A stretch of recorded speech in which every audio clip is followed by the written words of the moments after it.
শায়েখ মুর্শিদ। সাহাবায়ে কেরামের মর্যাদা আর আপনার মর্যাদা, আপনার মর্যাদা সাহাবায়ে কেরামের তুলনায় কেমন? আব্দুল কাদের জিলানী রহমাতুল্লাহ আলাইহি তাই ওই কষ্টকর্তাকে থামিয়ে দিয়ে বললেন, সাবধান, সাহাবায়ে কেরামের শানে এই কষ্ট করাটাও আদবের কাজ। সাহাবায়ে কেরামের যেই দাম, যেই মর্যাদা, যেই শান, যেই মান, সেই তুলনায় এই কষ্ট করাটাও আদবের খেলাফ। কারণ আল্লাহ রাব্বুল আলামিন সাহাবায়ে কেরামের ব্যাপারে কোরআনে আয়াত নাযিল করে দিয়েছেন, রাদিয়াল্লাহু তাআলা আনহুম ওয়া রাদু আন। আমার সাহাবায়ে কেরাম যারা আছে, আমার নবীর সাহাবায়ে যারা আছে, তারা আমি আল্লাহর প্রতি সন্তুষ্ট আর আমি আল্লাহও তাদের প্রতি সন্তুষ্ট। সুবহানাল্লাহ। আমার ভাইরা, আব্দুল কাদের জিলানী রহমাতুল্লাহ আলাইহি বললেন যে সাহাবায়ে কেরামের মর্যাদা, আমার কথা বলতেছ, সাহাবায়ে কেরাম যে ঘোড়া ব্যবহার করতেন যুদ্ধের ময়দানে, কি ব্যবহার করতেন? যেই ঘোড়া ব্যবহার করতেন, সেই ঘোড়ার নাকের ভিতরে যেই বালুকণা প্রবেশ করেছে, আমি আব্দুল কাদের জিলানী ওই বালুকণার সমান পরিমাণ মর্যাদাও রাখি না। সুবহানাল্লাহ। তবে সাহাবায়ে কেরামের মর্যাদা কোন পর্যায়ে? এই যে সাহাবায়ে কেরাম মর্যাদা লাভ করলেন, তারা নামাজ দিয়ে, নাকি বলেন? হ্যাঁ, হজ দিয়ে, যাকাত দিয়ে না, একটা মাত্র আমল ছিল সাহাবায়ে কেরামের, একটা আমল ছিল।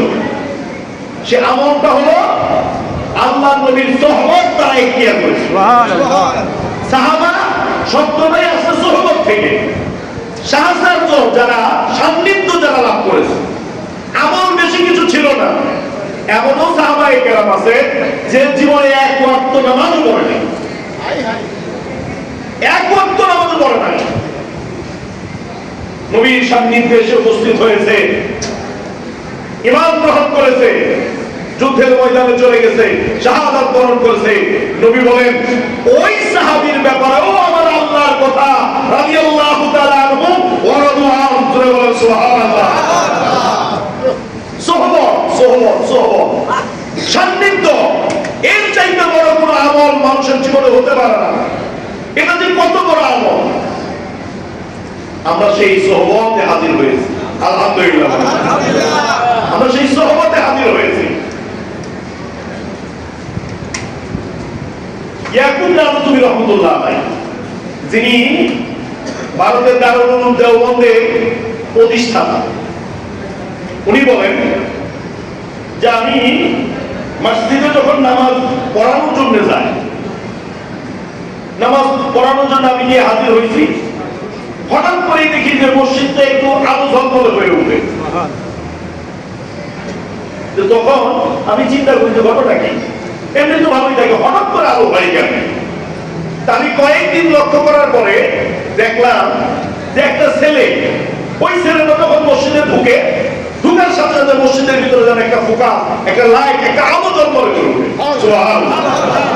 আমি ওই ছেলেটাকে খুঁজে বের করলাম, তাকে জিজ্ঞেস করলাম, বাবা, আমি খেয়াল করে দেখলাম তুমি মসজিদে ঢুকলেই একটা আলো ঝলকায় আসে, কি আলোটা আসে, তুমি কি কাজ করেছো, কি আমল করেছো, যার কারণে তুমি ঢুকার সাথে সাথে একটা ফোকাস হয়?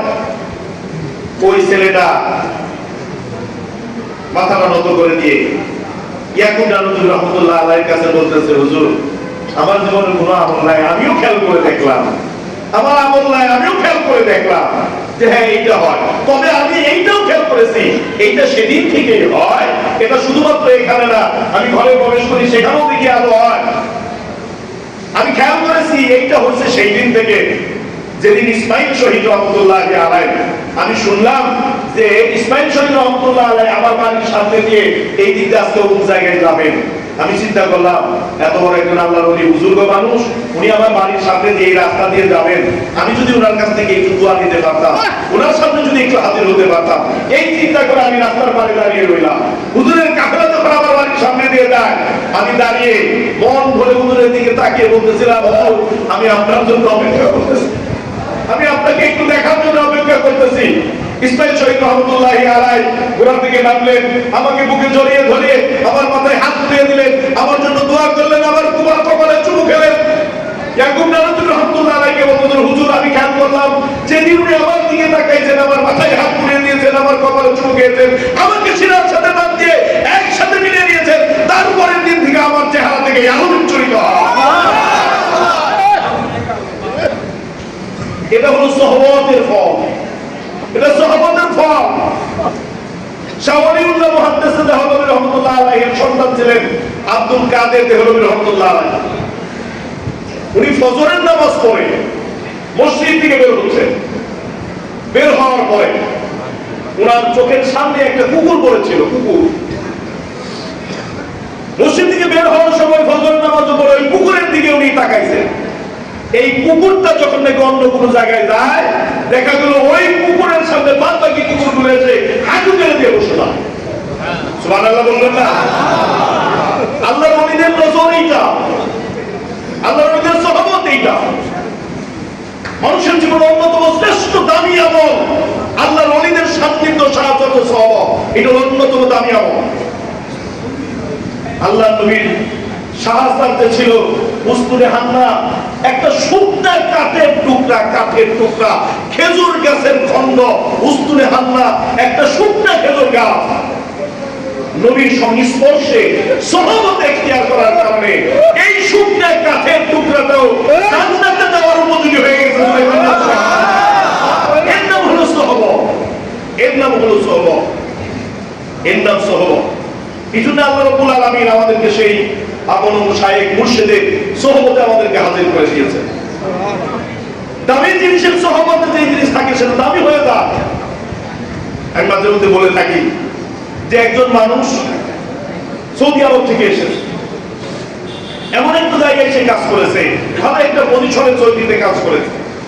আসার পরে বাড়িতে আমাকে আপনাকে ডেকে বললো, ভাই আমি সৌদি আরব থেকে এসেছি, আমি কয়েকটা জিনিস এনেছি, তা আপনার জন্য দুইটা জিনিস, তার মধ্যে একটা আপনি নেবেন। আমি একটা দামি কম্বল এনেছি, তুর্কির কম্বল এনেছি, অনেক দামি। আর এক টুকরা কাবা ঘরের গিলাফ এনেছি, 2 inch by 2 inch, 2 inch by 2 ইঞ্চি। আল্লাহর ঘর বাইতুল্লাহর সাথে লেগে থাকা ওই কাবা ঘরের গিলাফের একটা অংশ আমি এনেছি। আপনি এখন যে কোনো একটা ইচ্ছা করলে দিতে পারেন। আমরা যারা আছি আমরা কোনটা নেব ভাই? সবাই একমত? দামি কম্বল থাকতে কেন আমি আর আপনি ওই গিলাফ, কালো গিলাফের 2 ইঞ্চি বাই 2 ইঞ্চি একটা টুকরা নিতে চাই কেন? কারণ ওই টুকরাটা আল্লাহর ঘরের সাথে লেগেছে। সুবহানাল্লাহ বলবেন না? ওই টুকরাটা আল্লাহর ঘরের সহবতে ছিল, লেগেছিল। এই জন্য আল্লাহর ওলিদের সহবত আমার আপনার মতো হয়তোবা ওই শুকনা গাছের টুকরা, আমার আপনার মতো হয়তোবা মর্যাদার দিক দিয়ে শুকনা গাছের টুকরা, কিন্তু আল্লাহর ওলিদের সহবত, আল্লাহর ওলিদের নজর, এইটার মধ্য দিয়ে আল্লাহ রাব্বুল আলামিন আমাকে আপনাকে দামি বানিয়ে দিতে পারে।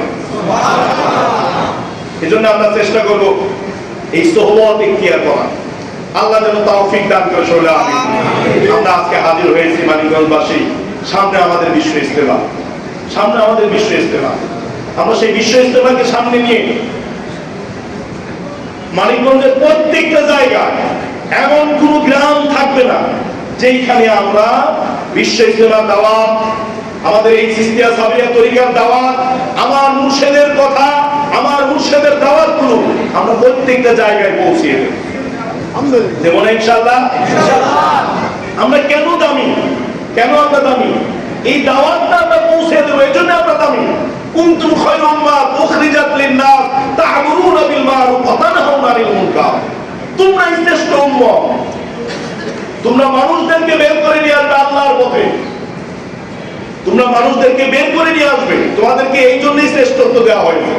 যেই কাজের জন্য আমরা শ্রেষ্ঠ, সেই কাজ যদি আমরা ছেড়ে দেই, আমাদের সেই শ্রেষ্ঠত্ব কি থাকবে? আমরা সেই কাজটা করব, দাওয়াতের কাজটা আমরা করব। আমি আর আপনি দুনিয়াতে থাকবো না, এটাই তো সত্য কথা, নাকি বলেন? এটাই তো সত্য কথা, এটাই চরম সত্য কথা। পৃথিবীর মানুষ যে ধর্মের হোক, যে বর্ণের হোক, যে গোত্রের হোক, তিনটা কথায় গোটা পৃথিবী একমত, গোটা পৃথিবী একমত, কারো কোনো দ্বিমত না। একটা কথা, আমরা সবাই শান্তি চাই, শান্তির কথায় আমরা সবাই একমত। অশান্তি চাই কেউ? যে কোনো মানুষ।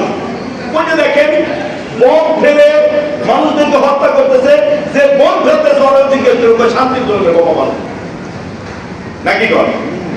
মানুষ শান্তি চায়, মানুষ সফলতা চায়। পৃথিবীর মানুষ কেউ বিপদ হতে চায় না, সবাই সফলতা চায়। আল্লাহ বলেন তুমি শান্তি চাও, যদি তুমি শান্তি চাও তাহলে আমি আল্লাহ তোমাকে শান্তির কথা বলে দিলাম, আমি তোমাকে শান্তির কথা বলে দিলাম।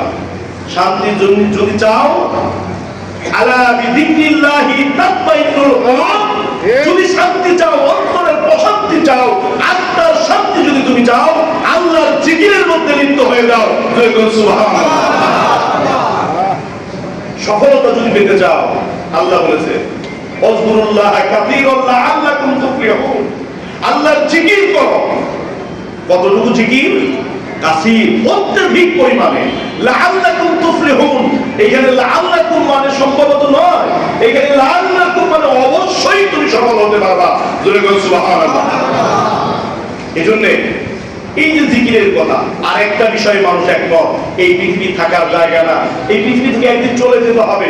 এসেছি, আবার চলে যেতে হবে। যেদিন এসেছি সেই দিনই চলে যাওয়ার প্রস্তুতির জন্য আমাকে পাঠানো হয়েছে। আমি চলে যাবো এই প্রস্তুতির জন্য আমাকে এখানে পাঠানো হয়েছে। পৃথিবী থেকে যেতে হবে। আইনামা তাকুনু ইউদরিকুমুল মাউত ওয়ালাউ কুনতুম ফি বুরুজিন মুশাইয়্যিদা।